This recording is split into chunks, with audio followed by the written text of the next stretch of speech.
Bonjour, une petite vidéo pour vous montrer comment on monte, on utilise et on démonte une petite tireuse à bière à froid sec professionnelle pour passer des fûts de bière type A dans le cas présent.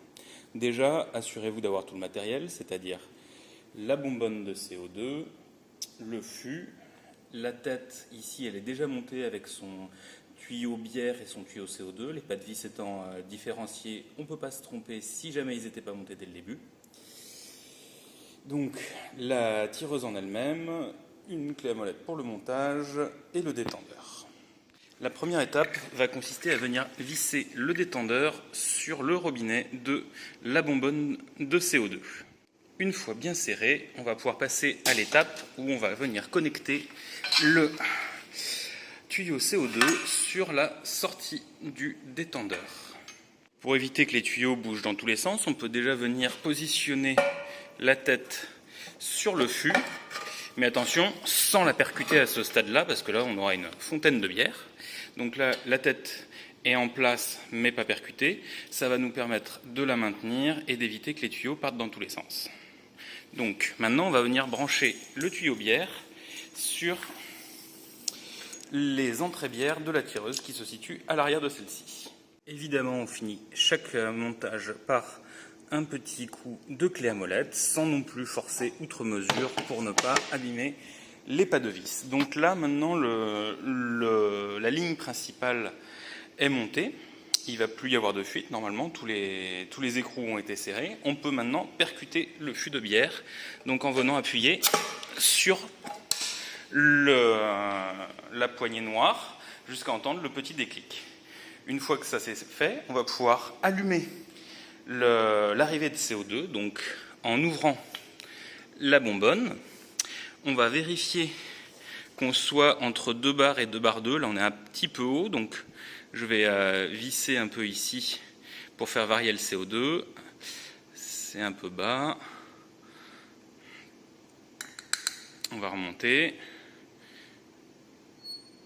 Voilà, là, on est à peine au-dessus de 2 bars, c'est parfait.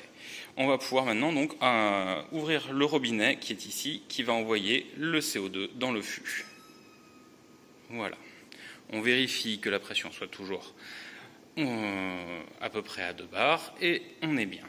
Donc maintenant que la ligne CO2 bière tireuse est installée, il va falloir purger le circuit de la tireuse qui contient toujours l'eau du dernier lavage de celle-ci. Donc ici on a un robinet compensateur qui va nous permettre de régler le débit. Pour la purge on va le baisser un peu et on va venir tirer comme si on tirait une bière. Au début, il ne va pas se passer grand-chose et ensuite, la mousse va arriver. Voilà, donc là, ça y est, c'est de la bière qui est dans la tireuse. Plus de l'eau, on va pouvoir passer à l'étape du branchement. Parce qu'il faut savoir que si on branche la tireuse et qu'elle se met en froid trop tôt, elle pourrait geler à l'intérieur et donc bloquer le circuit de service de la bière. Voilà, donc je viens de brancher la tireuse à sa multiprise. Il n'y a pas de bouton on-off, elle démarre tout de suite, comme on peut l'entendre au bruit du moteur du groupe froid qui s'est mis en marche. Une fois que le groupe froid aura atteint sa température, on pourra commencer le service. C'est une étape qui dure environ 10 minutes, un quart d'heure max, et on sait qu'elle a atteint sa température de service quand le groupe froid se coupe. Pour le service de la bière, on va avoir 2 réglages sur lesquels on peut jouer. On va avoir ici le réglage de température. Pour avoir le moins de mousse possible, il est recommandé de le laisser au plus froid, c'est-à-dire comme on le voit ici, sur 2 degrés.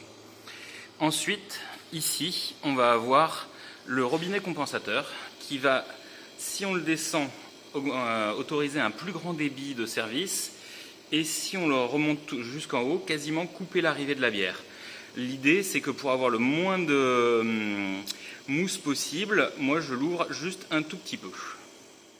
Pour le service, je n'ai malheureusement pas de pied pour stabiliser la vidéo, donc je vais vous montrer ça d'une seule main, ça va être un petit peu technique. Alors, on va envoyer le verre le plus vers le bas possible du bec pour qu'il y ait le moins de hauteur de chute possible et on va tirer le bec vers l'avant. Il faut garder un petit peu un petit peu de pente dans le verre. Voilà, quand on en est là, on peut redresser et baisser le verre petit à petit pour pas qu'il trempe trop loin dans la mousse. Voilà, et donc là, on a servi un verre de bière comme il se doit. Pour le démontage, on va commencer par couper l'arrivée de CO2. Si jamais la tireuse devait rester en place sur un week-end et servir plusieurs jours d'affilée sans être démontée, il est bon de fermer le robinet de CO2 tous les soirs pour éviter, si jamais une fuite avait lieu sur le circuit, de vider la bonbonne et ne plus pouvoir servir sur la fin de l'événement. Donc ensuite, on va couper ici aussi et on va dépercuter le fût. Là, j'ai mis les têtes qui sont le plus difficiles. Globalement, il va toujours falloir remonter cette poignée pour libérer le fût de la tête.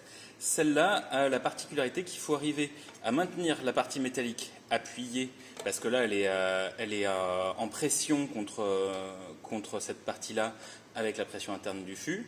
Et pour libérer donc le petit téton qu'on voit au milieu, il faut arriver à relever ça sans trop faire monter ça.